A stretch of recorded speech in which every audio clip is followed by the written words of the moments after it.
started, I wanted to go over just a couple of things. First, if you encounter any audio problems during the webinar and you're listening through your computer, I encourage you to call in from your phone.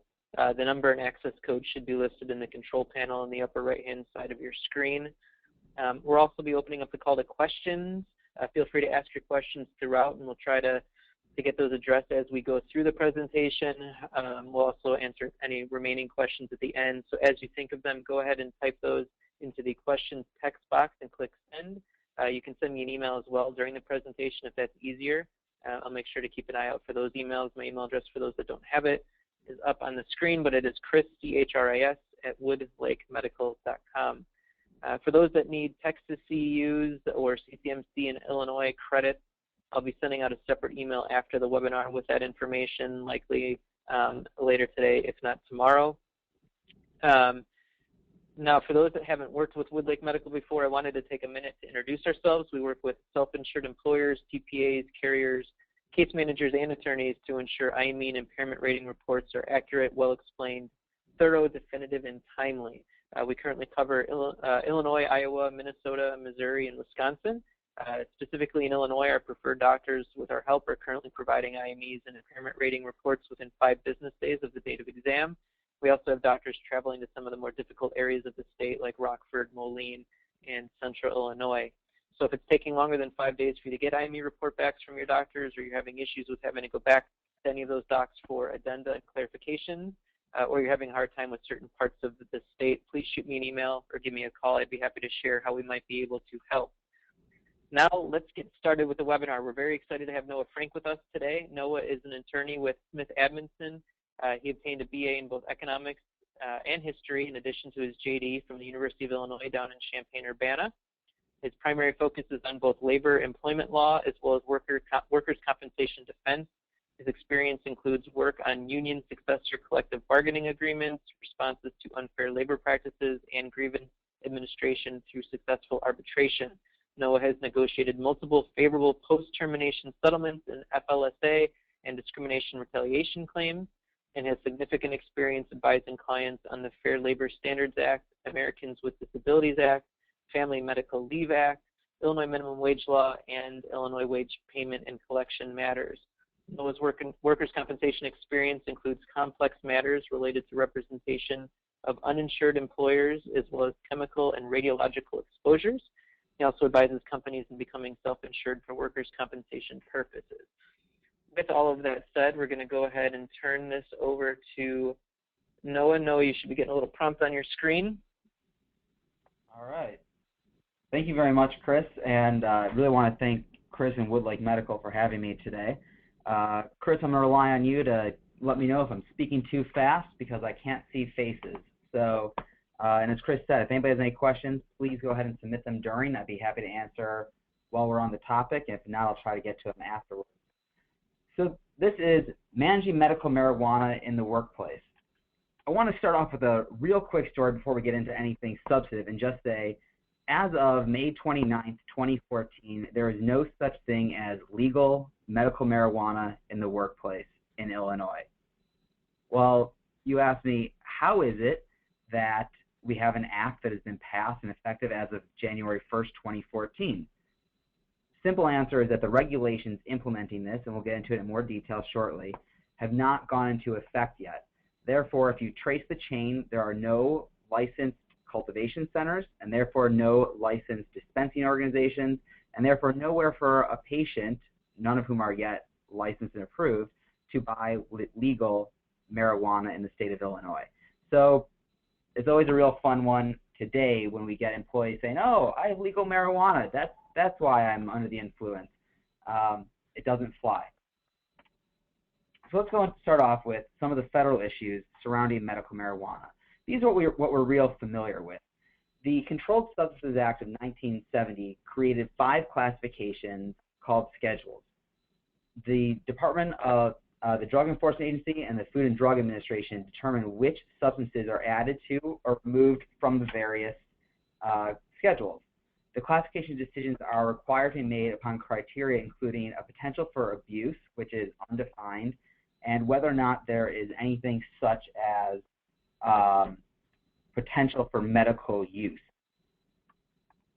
Schedule 1 is the most restrictive. These are ones that have no currently accepted medical use in treatment in the U.S., and therefore there's no reason to allow anybody to use them except for research purposes.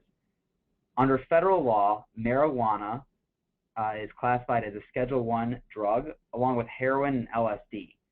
It's interesting to note that something like cocaine is listed as a Schedule 2 drug. So the federal government says, hey, there is a recognized medical use for cocaine, but there is not a recognized medical use for marijuana. So the question is, how can states pass laws that seemingly conflict with federal statutes?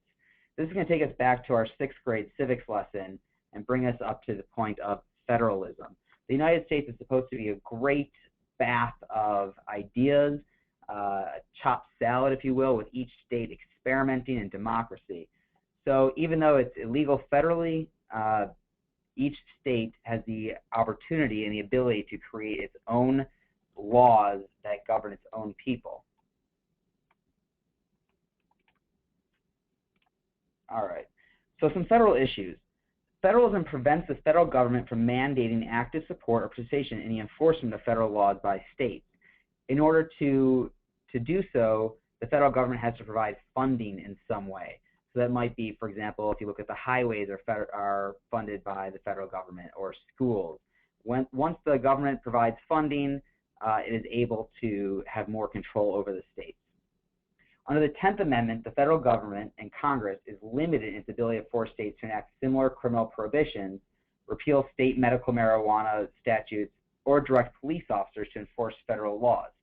So even though the states might enforce federal laws through their police, they're not required to. It would have to be a federal police agency. Significantly, in 2009, Attorney General Eric Holder announced that the DEA would stop raiding state-approved marijuana dispensaries. This was especially relevant to California. And that the Department of Justice would not prioritize prosecution of legal medical marijuana patients.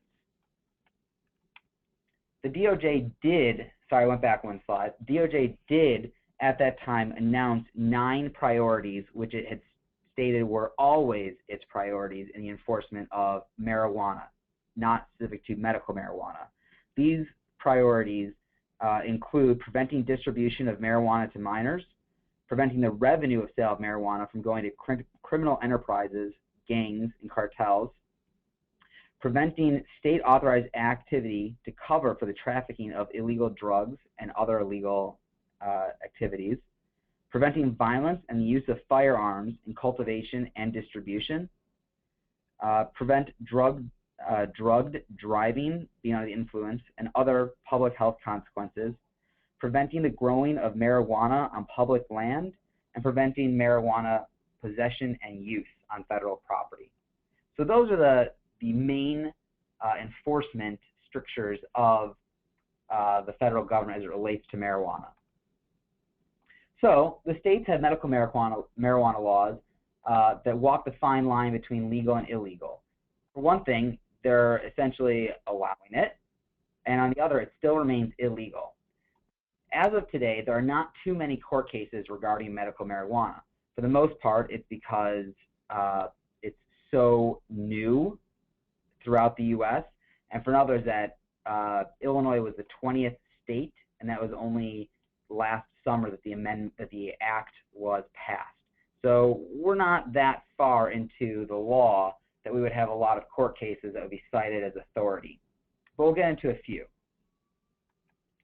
In 2005, in Gonzales v. Raich, the Drug Enforcement Agency seized medical marijuana from a patient in California. The Supreme Court held that the Commerce Clause gave Congress the authority to prohibit the local cultivation and use of marijuana despite state law. The Raich holding stands for the proposition that compliance with state laws regarding medical marijuana does not provide a defense from arrest or prosecution by federal authorities. And in fact, where medical marijuana is allowed in Illinois, the dispensaries and cultivation centers need to indemnify the state of Illinois for any federal prosecution under this. Now, this Gonzales v. Raich case is going to be interesting as it applies to workers' compensation coming up towards near the end of the presentation. Other states that have medical marijuana, it keeps increasing. 20 states, as well as the District of Columbia, have medical marijuana, and several states have also decriminalized marijuana, both for recreational use and for medical use. That means that if you're caught with under a certain amount of marijuana on your body, you're likely facing something like a civil fine, which is the equivalent to a parking ticket, as opposed to a criminal fine, which is more equivalent to a speeding ticket. Local units of government in Illinois can look to those states for guidance when it becomes necessary for the departments to issue their rules and regulations regarding medical marijuana. And in fact, they have. When looking at the federal law, the main points are that marijuana is still a Schedule I illegal substance. The federal government regards this as having a high potential for abuse, a lack of any accepted medical use, and the absence of any accepted safety for the use of medically supervised treatment. That's funny because that's exactly the opposite of why we allow medical marijuana in the first place. The Department of Justice is still prosecuting violations of federal law to enforce certain goals and priorities. So even though they've announced their 7 priorities, which we just discussed, and I don't want to go through again to keep from boring you, the Department of Justice will still enforce its prohibition on marijuana as a Schedule I drug. That means if you're found using marijuana in a public park, federal public park, you're still subject to arrest and prosecution. The Department of Transportation and other federal agencies that enforce employment standards have made it clear that positive drug tests for marijuana is still a violation and illegal. So if you have any federal contracts or receive federal funding, or you're regulated by federal agencies that have drug testing requirements, your policies will likely not be impacted by the allowance of medical marijuana in the state of Illinois. Illinois medical marijuana legislative history. It's interesting is that when I met with Lou Lang, he stated that this wasn't the act he wanted, it was the act he was allowed to pass. So this bill has been, was in its works for quite a long time, and as you can see that on May 17, 2013, it finally passed the Senate, and on August 1st, 2013, about 10 months ago, Governor Quinn approved the bill, making Illinois the 20th state to approve medical marijuana. The effective date of this act was January 1st, 2014. This is only a pilot program, which means that there's a sunset provision for January 1st, 2018. That gives us essentially an effective period right now of 3.5 years. The act provides that a registered qualified patient may possess up to 2.5 ounces of marijuana during a 14-day period. And a qualifying patient is defined as a person who has been diagnosed by a physician as having a debilitating medical condition. Patients must be over the age of 18, so no minors. And the treatments have to, the conditions have to be those that are approved by the Illinois Department of Public Health. You can only get medical marijuana through Illinois state licensed dispensaries. You can't grow your own, and you can't bring it in from other states. As soon as you bring in from other states, you're crossing state lines and it becomes a federal issue. What's interesting to note is that the state law does not differentiate between severe case and a minor case of a listed medical condition. However, if you ask somebody who suffers from the condition, the only difference between being severe and minor is who's suffering from it. So patients must receive a written certification from a physician stating the patient will benefit from using the cannabis, the patient has a debilitating medical condition, and the patient is under the physician's care for that condition. Patients can't doctor shop, and the patient and physician must have a bona fide relationship. I've been told that physicians or other medical providers that are advertising themselves as ways to get medical marijuana are being prosecuted by the state because it's in violation of how we view the use of medical marijuana. So what are these debilitating medical conditions? Well, some are diseases, and a lot of them are nerve and pain disorders, and that's especially relevant to workers' compensation. Fibromyalgia we see, arthritis, spinal cord injuries, traumatic brain injuries, RPS. These are all seen in the Act and could allow for a recommendation and referral for medical marijuana. It also includes any other debilitating medical condition or its treatment that is added by the DPH, Department of Public Health. Patients also have the opportunity and the ability to submit individualized requests so that their particular condition could also be covered, if not one of the listed conditions in the Act. Our Act is also pretty broad and well-tailored, and it allows for caregivers to be designated to assist registered qualified patients with the use of their cannabis. These caregivers must be at least 21, so 3 years older than the minimum age for a patient. They must agree to assist the patient, not have been convicted of an excluded offense, and there's some that are specifically listed in the Act, and assist no more than one patient. So we can't have a nursing home where one caregiver supports multiple patients. It's a 1-to-1 ratio in regards to medical marijuana. There's going to be 22 cultivation centers with a limit of 1 for each police district. Interestingly, one of those districts is the Illinois State Police Headquarters, which is, I believe, the DeKalb Oasis over the highway. So we'll see how they handle that 22nd district once the regulations are finalized. Cultivation centers may not be located within 2,500 feet of a public or private school, daycare facility, or area zoned for residential use. And they are subject to random inspection by the Illinois State Police.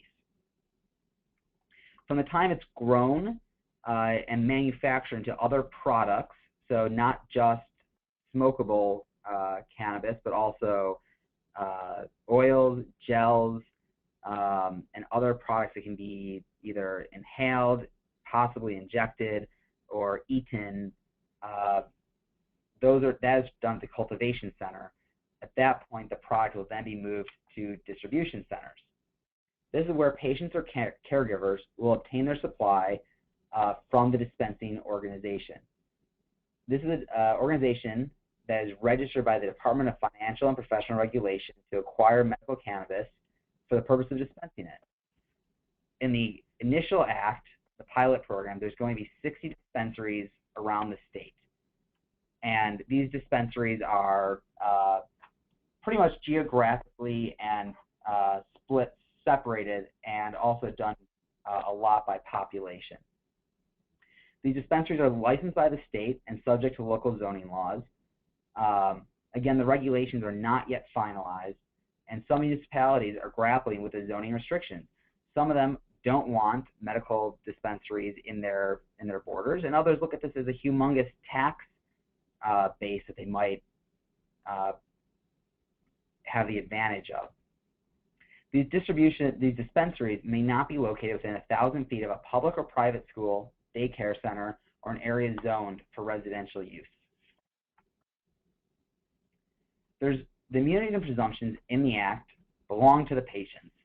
They are not subject to arrest, prosecution, or denial of any right or privilege for the medical use of cannabis, as long as they have the registry card on them and they are not in possession of more than the amount allowed under the Act. However, they cannot use cannabis on a school ground or a bus, in a correctional facility, in any motor vehicle, in a public place, near, which is undefined, anyone under the age of 18, where anybody can see you smoking it, which stinks of some of the Texas laws where they would look in people's windows to catch them. And you cannot use it if you are an active duty law enforcement officer, correctional probation officer, or a firefighter. On April 18th, the agencies that are creating the rules and regulations for the use of medical marijuana filed their first notice administrative rules. We expect these to be this period, the first notice period, to conclude on June 2nd, just days away. At the time the first notice and public comment period is over, then the various departments will finalize their rules to be submitted to the JCAR, which is the Joint Commission on Administrative Rules, to be finalized. That process takes somewhere between 30 to 45 days, although it can be continued. So the agencies that are Mostly overseeing this are the Department of Public Health, which is regulating patients and physicians, Agriculture, which is licensing the cultivation centers, Department of Financial and Professional Regulation, which is licensing the dispensing organizations, and the Department of Revenue for state taxes. The Illinois State Police are also serving a role in this program, in that they have responsibilities for background checks, security, and ensuring that various laws are not being violated. We discussed that. One of the biggest issues is that no one is addressing employer concerns. So what do we do about drug tests or discrimination or civil actions under the Act for Discrimination? The big issue here is that under the ADA, Americans with Disabilities Act, which is a federal law, marijuana is still illegal because it's federally illegal. Therefore, the use of medical marijuana is not protected under the ADA. However, the underlying debilitating condition may be considered a disability for ADA purposes. Additionally, the Illinois Human Rights Act would probably provide some protection to a qualified patient who's licensed and registered and using the prescription appropriately. So let's tie together the law real fast. Marijuana is still illegal. It's illegal in Illinois, and it's illegal federally. Those who cultivate, distribute, or possess the drug are subject to prosecution. However, the federal agencies charged with enforcing the drug laws have indicated they're not interested in doing so. Medical marijuana will not be available or legal until the agencies have finalized their rules. The Department of Health has advised that it expects to be issuing patient registrations sometime in September 2014. And that's if the product is even yet available to them. So now let's talk about the drug. There's key substances or chemicals that are in marijuana. There's the delta-9 tetrahydrocannabinol, or THC, which is what we're most familiar with, which causes a hallucinogenic, euphoric, or high feeling. And there's the cannabinol, or CBD, which causes a feeling of a relaxed, heavy, or stoned emotion. These different substances can be isolated to provide different effects as well. Now, the absorption rate on a patient will depend on the rate and the amount of drug taken, as well as the method in which it's taken. So smoking, for example, will provide immediate absorption through the lungs. It'll peak in the blood within minutes, and the active chemicals will fall to low levels in a few hours. Eating has a slower absorption rate, but it lasts for a longer period of time. This is one of the slides I really like. The drug today is not what Cheech and Chong smoked. There is a lot of fear out there about how strong marijuana is today compared with the 1970s. 1970s, about 1% THC. Today, 13% THC. Well, what we notice is that medical marijuana, which is cultivated and genetically engineered, has THC potencies of greater than 30%.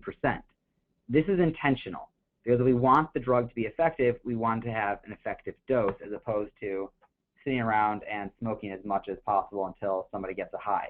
That's not the intention of the drug.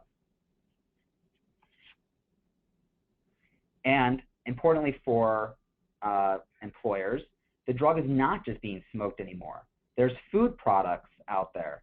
There are drinks, there's pills, sprays, oils, waxes, and liquid that can be put in vaporizers and e-cigs.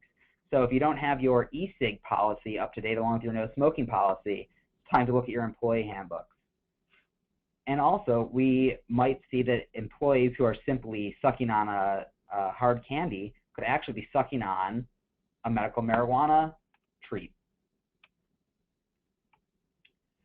One issue that we deal with a lot related to employees is how quickly marijuana and its chemicals are eliminated from the system. This is especially important as it relates to workers' comp, where an employee who is under the influence can be barred from receiving benefits. Depending on the level of use, the metabolites will stay in the system anywhere from several days to several months. So it can be 2 days for a one-time user and more than 6 weeks for a chronic user. What's interesting to note is, and I hope you guys can see my mouse when I point on the screen, is that in the first day it dips, and then the THC level can actually rise back up. So some of our issues are how we test and the limitations on those tests. Urine testing is the most common test we use. It's an industry standard, it's fast, it's easy, and it's perceived to be the least invasive. Now, why do I have a question mark after invasive? Well, oftentimes in your drug testing policies, somebody has to be monitored by somebody of the same sex. That could be considered slightly invasive for privacy concerns. So why should we not use urine testing? There's shy bladder issues, the opportunity for dilution or adulteration. There's that observation requirement where I called it least invasive question mark. And also the confirmation chromatography test is limited to the THCC metabolite. Importantly, urine tests do not test impairment. They only test for the non-psychoactive metabolite. This shows up whether marijuana has been used and not any of the psychoactive components. So what we might see is that somebody has actually used marijuana, but we wouldn't know if they were actually under the influence at the time. THC is metabolized into at least 5 different compounds that are excreted in the urine, which is a good way for us to look at it. The State v. Harris case is one in Arizona where the court found the legislature intended to prohibit driving with any amount of impairing substance in the body. However, the metabolite, as found and defined in the Arizona Act, was limited to the prescribed substances metabolites that are capable of impairment. Therefore, marijuana users were found to violate the law when they drive impaired to the slightest degree and have any amount of impairing metabolite in their body. However, the court found that drivers cannot be convicted merely based on the presence of a non-impairing metabolite that may reflect prior usage of marijuana. And as I said, there's not a lot of law in this area, but it's starting to develop, and this is a case out of Arizona from just 5 weeks ago. We note that the hemp oil can also contain enough THC to cause a positive urine test. Other tests that are used include blood, saliva, and hair testing. The blood test can show the level of active psychoactive component, and some states are even beginning to set levels similar to blood alcohol content for driving under the influence. Saliva tests can potentially show use within several hours, perhaps 6 to 12 hours, but may vary depending on how the product was consumed. Saliva tests are less reliable than urine testing due to limited window of testing times. However, if you were to test somebody with saliva directly after an accident, you would then have some knowledge as to whether or not they had used marijuana within 6 to 12 hours. And hair testing also allows for a longer detection period, but it would be difficult to account for specific metabolites. So employers' exceptions and protections under Illinois law. Illinois employers are prohibited, Employers may prohibit employees who are registered users from using, possessing, or being impaired while on the employer's premises and during the hours of employment. They can enforce drug testing policies. If those aren't in place, get them up to date now. This can include a zero tolerance and drug-free workplace, as long as it's applied in a non-discriminatory fashion. So while medical marijuana has this big stigma and it's very public right now, the way to consider it oftentimes is the same as you might consider something like Vicodin. You would not permit an employee who has been prescribed Vicodin to drive and operate dangerous heavy equipment like forklifts. The same fashion, you would not allow an employee who is under the influence of prescription marijuana to operate heavy equipment. Both of those are dangerous activities. Employers are, however, prohibited from discriminating against registered users simply by the fact that they are a registered user, unless failing to do so would violate federal law or impact their funding and licensing. Are these conflicting statements? Absolutely. It's unclear at present how employers can enforce drug-free and zero-tolerance drug policies, but not discriminate against registered users. While there is hope that these inconsistencies will be addressed in administrative rules, at this point, it does not appear that they will be. As of the first notice rules, there is no employer immunity in the Act. So likely, this will have to be addressed by courts. Illinois is one of the few states that provides not only protection from criminal prosecution, but provides employment protection for registered users. The best practice for employers will be to treat all employees the same, and that includes considering somebody with a medical marijuana prescription to be similar to somebody with a Vicodin prescription. Let's look at some of your drug testing policies. There's a zero tolerance and drug-free workplace policies. These are great. You have no problem if you have a federal contract or if you're subject to federal regulations concerning the drug-free workplaces. However, if you have no federal contracts or regulations, you can create potential for discrimination claims.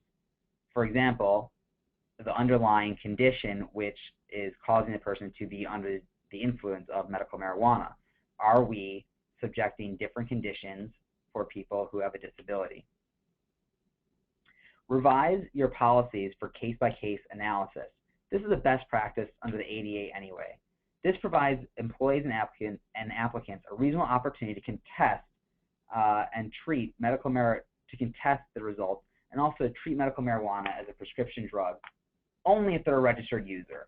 So if they're not a registered user and they have it, it's just like having Vicodin and not being prescribed Vicodin. Of course, there's the potential for accidents and damages, but this potentially limits our discrimination claims.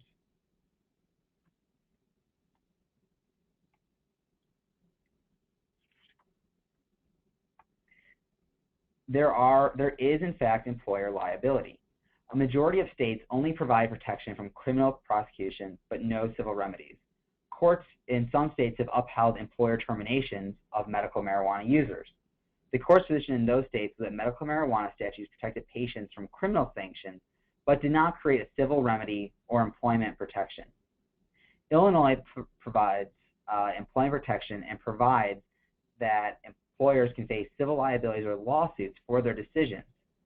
So, to the employee, the Illinois employer liability is only if the employer's actions are not based on a good faith belief of impairment or use.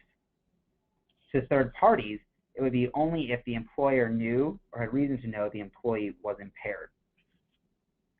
And we'll discuss impairment in one more slide after this one. There is the interplay with the ADA and the FMLA. The ADA and FMLA do not recognize medical marijuana as a medical treatment. Again, it's a Schedule I drug, and Congress has expressed its judgment that marijuana has no recognized medical use. So employers do not have to accommodate an employee's disability or provide FMLA leave to allow an employee to use marijuana. So you might not need to allow somebody to take intermittent FMLA leave to go use marijuana in the parking lot. However, you might need to permit them to take that hour break for treatment of their underlying condition as intermittent FMLA leave. Remember and consider that the underlying condition may be considered a disability. Symptoms listed by Illinois law are also symptoms of disabilities. So you want to keep up to date on the law and the drug classification of marijuana. Under the Americans with Disabilities Act, employers may ask and test for prescription drugs only when, quote, job-related and consistent with business necessity. So you can't just simply test people all the time. If marijuana is reclassified, it could also be considered a prescription drug under the ADA. That would require the federal government reclassifying it. So marijuana use and impairment in the workplace. The Act provides a list of symptoms that the employer may use to determine if the individual is impaired, and these include the following four: decreased or lessening performance of job duties, impaired speech or impaired speech, physical dexterity, agility, coordination, changes in demeanor or irrational or unusual behavior, negligence, carelessness, or a disregard for the safety of others. Of note, one of the things that I think is most prominently missing from there is that smell is not listed. While it may still be relevant, we need to remember that marijuana may be used in ways other than where there could be a smell. Somebody eating a marijuana brownie would likely not have the smell that the smoke produces. Before disciplining an employee based on observation of symptoms, the employer must provide the employee a reasonable opportunity to contest the basis of the determination. Of course, that's only once the regulations and acts become final. Today, there's no such requirement to do so. Another point is that the symptoms listed by Illinois law are general and could be non-marijuana related or even symptoms of disabilities. So you want to be prepared with a reasonable suspicion checklist. When you think that somebody is under the influence of medical marijuana, we want to first know the warning signs of a drug or alcohol abuse. Step two, we want to document this. What is it that is giving us a rise to suspect that they have been actually using medical marijuana, or just marijuana, or alcohol? Is it a smell? Is it a taste? Is it their eyes being dilated? Are they dropping things? Is their speech slurring? Do they appear disheveled where they're normally a well-kept individual? We want to get a witness, and we also want to escort this person to testing. We want to determine that we have reasonable suspicion, and once we've made that determination, we want to take action, whether it be suspending the person during the investigation or giving them some sort of discipline. And then we eventually want to finalize our report for the reasonable suspicion and move on to some sort of discipline if warranted. We want to review and update our job description. How would prescription drugs or medical marijuana impairment impact a physician's job duties and the essential functions? We should look at our jobs and determine if any of them are safety sensitive. Consider the essential functions of a job. Would it be impairing on a receptionist to be under the influence, or would they still be able to perform their job? Versus somebody working in construction at heights. Being under the influence and being impaired might lead them to have a worse job injury, perhaps falling from significant height. We want to look at whether or not the employee needs or has the ability to be constantly alert of his surroundings and has the ability to work in a safe manner. Policies and procedures that you'll want to review for compliance will include your workplace drug and substance abuse policies. Clarify the company's position. Determine if you want to prohibit or identify it as an illegal drug, and if you're doing so under federal law. You want to clarify your policies on the use, consumption, storage, and timekeeping requirements. So you want to make sure that employees are not using medical marijuana or other drugs while they are on the clock. You may want to make sure they're not storing it in their company locker and possibly even in the parking lot. Under the Act, the only places that they can use medical marijuana are within their own homes. So really, there's no reason for them to bring it in the workplace anyway. The only exception I could possibly think of is if somebody went to the dispensary on the way to work, they came to work, they worked, and they went home. But again, you probably would want them to keep it in their car and not bring it into the workplace. We want to clarify our drug and alcohol testing policies. What types of tests are you using? Is it going to be hair, saliva, blood, urine? We should reevaluate the circumstances under which drug tests will be done, and reevaluate how a positive test for marijuana is treated when the individual is a registered user. So again, we want to make an exception and accommodation for a registered user under the Act.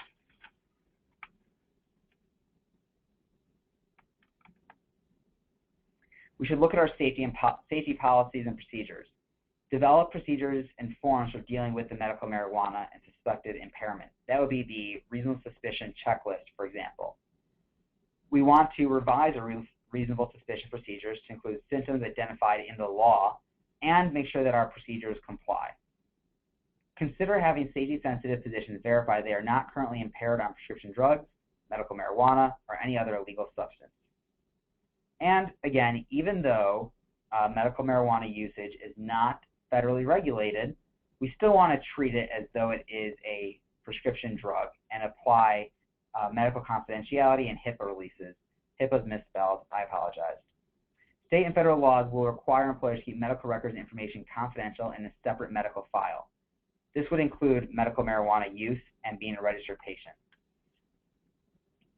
Workers' compensation, what a lot of us are here for today. It's still unclear whether employers will have to pay for medical marijuana as a treatment for a work-related injury in Illinois. It's not addressed by the Act. It's not super specific. More clarity on the impact of an employee's impairment because of marijuana is going to be needed.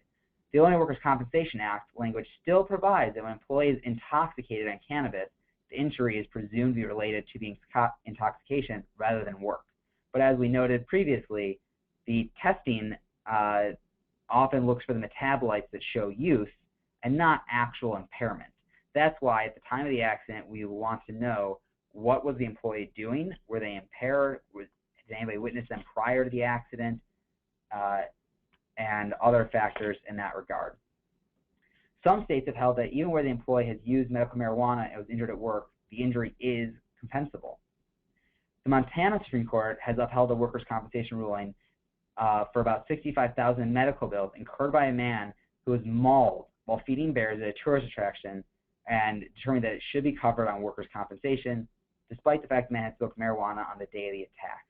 Again, we don't know if he was actually impaired other than having actually used medical marijuana.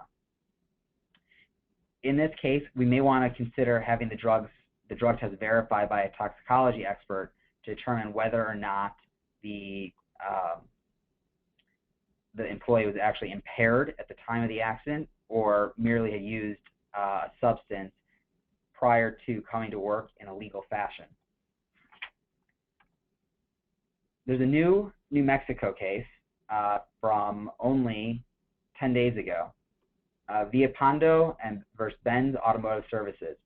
The Arizona court confirmed the workers' compensation judge's order permitting medical marijuana to be used as a treatment for a workers' compensation accident. The judge ordered the employee to pay for the medical marijuana out of his pocket and for the employer to reimburse the worker.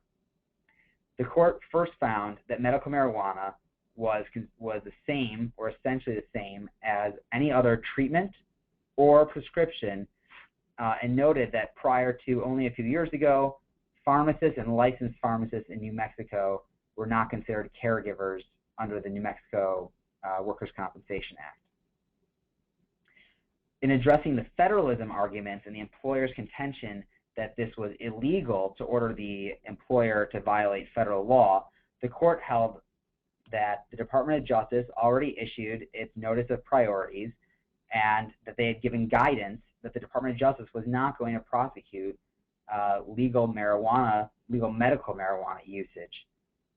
Furthermore, the court found that New Mexico public policy was clear and that medical marijuana was a treatment for debilitating conditions.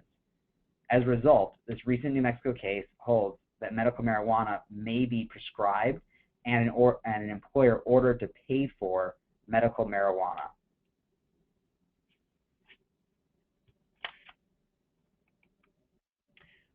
So other things that we want to do as we manage our workforce. We want to provide clear information on our position of medical marijuana and our drug and alcohol testing policies. We should address medical marijuana use and impairment in our safety training orientation. We should go through the potentially dangerous impairing effects of marijuana in the workplace. This would be especially important where people have jobs that are inherently dangerous.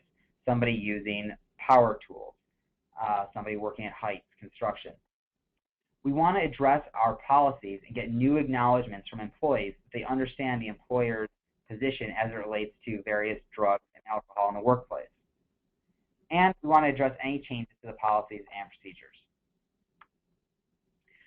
More than just educating our workforce, we want to really make sure that we educate our supervisors.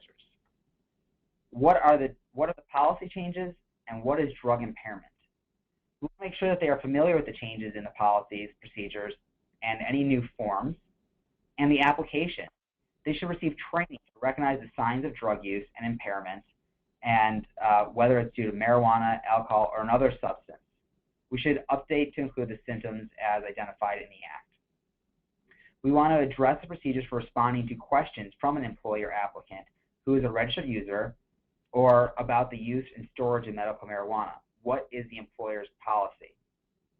We want to make it clear that the confidential medical nature of employees or applicants that are registered users of medical marijuana. Those employees that come forward, their information should be stored in a separate medical file, just as we do for anything else related to the FMLA or underlying ADA conditions. And after that rousing 48 minutes, I wanted to open it up to questions if anyone has submitted them to you, Chris, or I'll just make myself available. We have one question. I'll give some time for others to answer any questions they have. But the initial question we have, which I'll just state as it was written, out of curiosity, is there any backlash from the drug cartels related to legislation? The best answer I can give you is I don't know. I haven't seen anything about it, but the regulations related to dispensaries and cultivation centers are fairly strict and robust and discuss a lot of security measures that need to be taken. So has there been any actual backlash? I don't know, not the area of law that I practice. But I would say that there is definitely a consideration in there and a fear that things could happen. Gotcha. Someone is asking for clarification. So in order for a company to have to pay for medical marijuana, the diagnosis will have to be one of those that Illinois deems appropriate for use, correct? Initially, yes. It's got to be one of the recognized conditions. The Department of Public Health has the authority to recognize additional conditions, number one, and also a patient can request that their particular condition be covered as well. I'm not sure if that fully answers the question. I think it does. Someone is asking if a job applicant is obligated to inform their potential employer that he or she is a registered user. Are they required to register to notify the employer? It's not required in the Act. There's no affirmative duty for a registered user to notify the company. I will say that when an employer then decides to take action against the employee for some reason, if the employer has no notice of the fact that the person is a registered user, I would say that gives the employer some protection from a retaliation or other claim or a discrimination claim. I mean, it's hard to discriminate against somebody on a certain basis if you don't have any knowledge of it. Gotcha. That's something that will be drawn out, unfortunately, through probably court decisions. Someone is asking, how can we get unions to understand if someone tests positive for marijuana use that this is creating a liability and should not have to have that particular worker back? How do you convince unions to do anything? So, I think that some of this we might need to address work rules with unions. Things that will be addressed in the grievance procedures and policies. Perhaps there are new work rules to be implemented and agreed upon so that once medical marijuana becomes prevalent, at that point the unions then understand and recognize that these rules aren't in place to punish employees, but to protect all employees and maintain a safe and healthy working environment. Just because Robbie is a registered user and comes to work impaired and we fire him, it's not because we don't like Robbie. It's that we want to prevent Robbie from causing injury to Michael, Susan, Billy, and Tom. So that might be part of the argument that you could make. But in general, it's dealing with unions is always a case-by-case basis as well. I'm going to read you this question. If I don't know if this is, I'm assuming this is the employer. If the employer has to pay for a claim related to the use of medical marijuana, why does it have to be considered in the HIPAA realm where there's no sense of privacy when a person makes a comp claim? So two different areas. So workers' comp is exempt from HIPAA to the extent that we can subpoena records without the HIPAA release. It makes it easier to get the records, but that's kind of the exemption right there. That being said, before workers' comp, if somebody comes to you and says they're a registered patient, that information should be kept confidential, just like you would other medical records. Probably because somebody who has who's a registered user before a workers' comp accident is, probably has underlying conditions that made them the registered user in the first place.